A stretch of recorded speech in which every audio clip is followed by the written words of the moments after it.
Alright, good morning po mga kaidol. Nagbabalik po si Banatidoy mga kaidol, no? At ito mga kaidol, no, pag-usapan po natin si Bato de la Rosa mga kaidol at saka si Baste Duterte mga kaidol. At ito mga kaidol, napaka-basic lang to mga kaidol, no?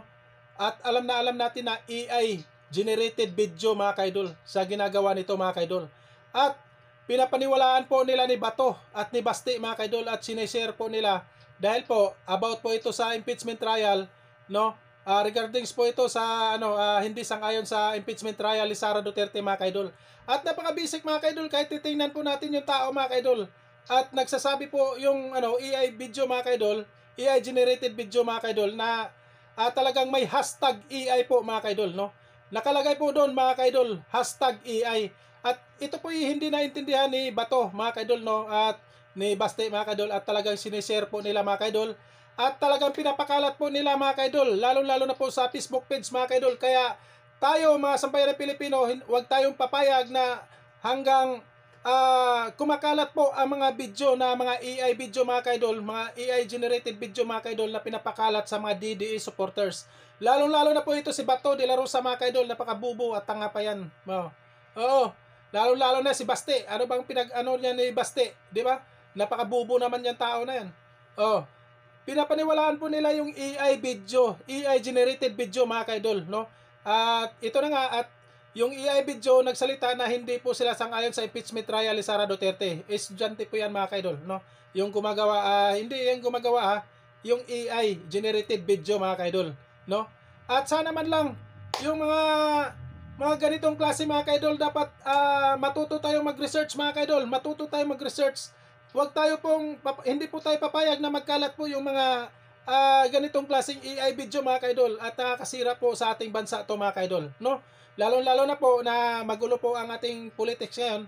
At ito mga kaidol dapat akin, ako na po bahala dyan mga kaidol. Ako na po gumawa ng reaction dyan mga kaidol. Kung may makita man kayo na fake news, mga AI generated video, i-share nyo sa akin at ako na po bahala mag-reaction mga kaidol.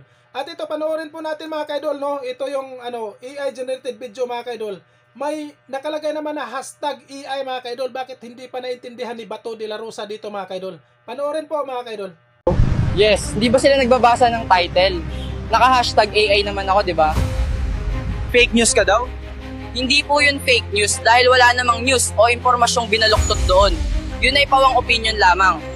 Kaninong opinion ba yon? Opinion po yun ng isang tunay na estudyante na takot ilabas yung sariling saloobin sa publiko dahil sa mga taong hindi marunong rumespeto sa opinion ng iba. Anong masasabi mo sa mga bashers? Pasensya na kung nasaktan ko ang damdamin ninyo. Pero sana matanggap nyo rin na bawat isa sa atin ay may kanya-kanyang pananaw. Bago po ang lahat, gusto ko pong sabihin kay Senator Bato na AI po ako. Nakakatakot kasi baka ma-share din ako, tapos sabihin nila totoong tao ako. Hi guys! Huwag kayo tumulad kay Bato at Baste ha. Maging mapanuri at mapanatsyag. At ayan na mga kaidol, no? At dahil kalata-kalata po mga kaidol, dahil po pinopost po nila ni Bato de la Rosa sa Facebook page mga kaidol. At nandyan na po sa Facebook page mga kaidol, pinapakalat na po ni Bato de la Rosa mga kaidol at ni Baste Duterte mga kaidol. At dahil dyan mga kaidol, no? At hindi po tinanggap ni Mita mga kaidol yung post nila ni Bato de la Rosa mga kaidol dahil po AI generated video po yan mga kaidol. At ayan na po, dapat lang, no? At dapat lang si Bato de la Rosa at saka si Baste mga kaidol. At dapat lang mabana po yan sa social media mga kaidol. Sa ganitong klaseng mga mga kaidol na hindi nila naintindihan. At hindi nila alam kung anong AI generated video mga kaidol, no? At ayan na po, yung post nila, tinakpan na po ni Mita mga kaidol at hindi po tinanggap ni Mita mga kaidol, no? At ayan na nga, wala na tayong magawa kasi kalat na po. Dahil po pinapakalat na po ni Bato de la Rosa at ni Baste Duterte mga kaidol yung AI generated video mga kaidol. At dahil dyan, may buwelta po. May buwelta po sa Malacanang pakinggan po natin si Attorney Claire Castro mga kaidol, no? Ito po, pakinggan po natin si Attorney Claire Castro. Pakinggan po natin mga kaidol. Dapat akuin ng mga opisyal ng gobyerno kung hindi totoo ang video na kanilang ibinahagi online, ayon po yan sa Malacanang. Tugon ito ng palasyo sa tanong kung dapat bang humingi ng dispensa ang mga opisyal na nag-share ng isang AI video sa issue ng impeachment laban kay Vice President Sara Duterte. Sina Senador Bato de la Rosa at Davao City Vice Mayor Baste Duterte ang ilan sa mga nag-share umano nito. Giit ni Palace Press Officer Undersecretary Claire Castro, hindi naman nila kailangang mag-sorry kung ginamit lang nila ang kanilang talino para alamin kung totoo ang shinare nila. Nakakawala raw kasi ng tiwala kung opisyal ng gobyerno mismo ang nagbabahagi ng fake news. Kung una pa lang tama na ang inyong ginawa, ba't ngayon na naipakalat na, paano na po yung ibang naniwala sa kanila?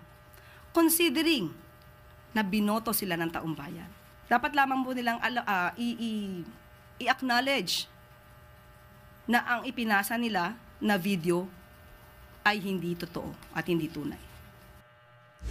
Buwelta naman ni Senador Bato de la Rosa na isa raw sa mga umanay nag-share ng AI video. Wala siyang pakialam kung AI ito. Ang habol niya raw kasi ay ang mensahe at hindi kung sino ang nagsabi nito. At ito ang sabi ni Bato de la Rosa mga kaidol no? Ang sabi ni Bato de la Rosa dito mga kaidol, wala siyang pakialam kung AI generated video man yan, ang mahalaga ay mensahe po. Para sa regarding po ito sa hindi sang-ayon sa impeachment trial ni Sara Duterte. Di ba ang tanga lang? Ang tanga-tanga. Di ba ang tanga? Napakabubo tanga pa. Di ba? Oh, anong mapala dyan mga kaidol, no? At wala na po tayong kasi sinishare po ni Bato de la Rosa mga kaidol, no? At dapat lang labanan po natin ang fake news mga kaidol, lalo-lalo na po sa mga AI na walang kaalam-alam sa yung mga taong walang alam sa AI video mga kaidol. AI generated video mga kaidol. Dapat lang marunong tayo mag-research, hindi katulad ni Bato de la Rosa mga kaidol. Kahit AI generated video na mga kaidol, sinishare pa rin niya mga kaidol, no? Kasi nga tungkol po ito sa impeachment trial ni Sara Duterte at hindi sang-ayon mga kaidol. Dahil po sinishare po ni Bato de la Rosa dito mga kaidol, no?